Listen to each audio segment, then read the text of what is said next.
Hello guys, welcome to a new video from the channel. This time we check how to fix add music to status not showing on WhatsApp. So let's start.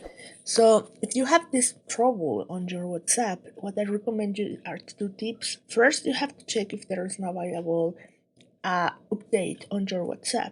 So you go to Play Store and then just write WhatsApp, and then if you have an update, it appears like this one. Okay, so just click on update, and when you do it, probably this will fix it.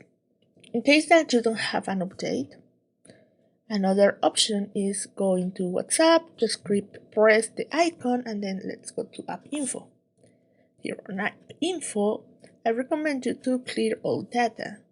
So just go to clear all data, and you can click on all clear cache or all clear all data, depending on your device.